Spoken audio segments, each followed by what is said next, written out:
와, 진짜 막막하죠. 내가 분명히 피해를 받고 진짜 힘들게 증거까지 다 모아서 냈는데 경찰이 그냥 사건을 종결시켜버렸을 때 그 기분 아마 겪어보신 분들은 다 아실 거예요. 오늘은 바로 그럴 때 우리가 뭘 할 수 있는지, 어떻게 다시 싸울 수 있는지 그 방법을 제가 아주 명확하게 알려드릴게요. 네, 바로 이 마음일 겁니다. 너무 억울해서 잠이 안 온다. 이거 절대 여러분 혼자만 느끼는 감정이 아니에요. 경찰의 결정이 부당하다고 느낄 때 다행히도 법은 우리한테 반격할 기회를 줍니다. 지금부터 그 길을 같이 한번 찾아보죠. 자, 그럼 제대로 한번 파고들어 볼까요? 경찰이 수사해 보니까 이건 검찰까지 보낼 건 아닌 것 같다 하고 자체적으로 사건을 끝내는 걸 법률 용어로 불송치라고 하거든요. 이 통지서를 받으면 이제 다 끝났구나 하고 생각하기가 쉬운데 절대 아닙니다. 이건 최종 판결이 아니고요. 우리가 충분히 다툴 수 있는 하나의 과정일 뿐이에요. 여기 보시면 경찰 수사의 갈림길이 딱 보이시죠? 경찰이 보기에 이거 혐의가 있네? 하면 초록불. 검찰로 송치해서 다음 단계로 넘어가는 거고요. 반대로 이건 혐의가 없다고 봐야겠는데? 하면 여기서 빨간불, 멈추는 겁니다. 이게 바로 여러분이 받은 불송치 결정인 거죠. 자, 그런데 바로 여기서부터가 중요합니다. 법이 이런 억울한 상황을 위해서 우리한테 딱 한 번의 공식적인 기회, 아주 강력한 무기를 줬거든요.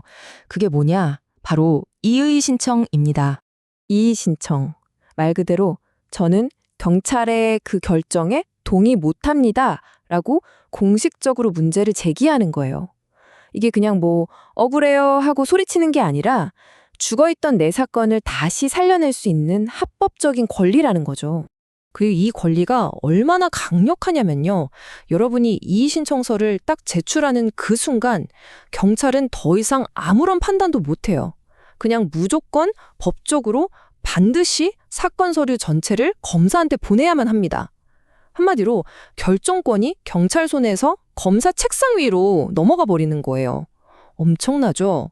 그래서 진짜 중요한 핵심은 이겁니다. 이의 신청서를 내는 것 자체는 사실 어렵지 않아요.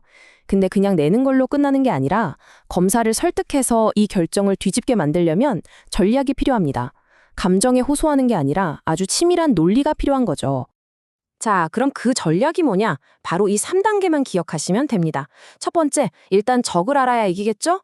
경찰이 왜 불송치했는지 그 이유부터 정확히 파악하고, 두 번째, 그 이유를 조목조목 논리적으로 반박하는 주장을 만들고, 마지막으로 이 모든 걸 담아서 공식적으로 제출하는 겁니다. 그래서 여러분의 첫 번째 임무는 바로 이거예요. 경찰이 도대체 왜 내 사건을 혐의 없음이라고 봤는지 그 구체적인 이유를 알아내는 것. 그 이유를 알아야 우리가 뭘 어떻게 반박할지 공격 포인트를 잡을 수 있잖아요. 방법은 생각보다 간단합니다. 제일 확실한 건 정보공개 포털이라는 사이트가 있어요. 여기서 불송치 결정 이유서를 공식적으로 요청하는 거고요. 혹시 사건 번호를 잊어버렸어도 괜찮아요. 형사사법 포털 KICOS라고 불리는 사이트에 들어가 보거나 경찰서 민원실에 문의하면 바로 할 수 있습니다. 자, 이제 불송치 이유서를 손에 넣었어요. 그럼 이제부터가 진짜 싸움의 시작입니다. 꼭 기억하세요. 검사는 너무 억울해요 같은 감정적인 호소에 움직이는 사람이 아니에요. 경찰의 판단은 법리적으로 그리고 사실관계에 있어서 바로 이런 점이 틀렸습니다 라고 정확하게 짚어줘야 합니다. 여러분의 주장은 이 4가지 기둥 중 하나 이상은 반드시 세워야 설득력이 생깁니다.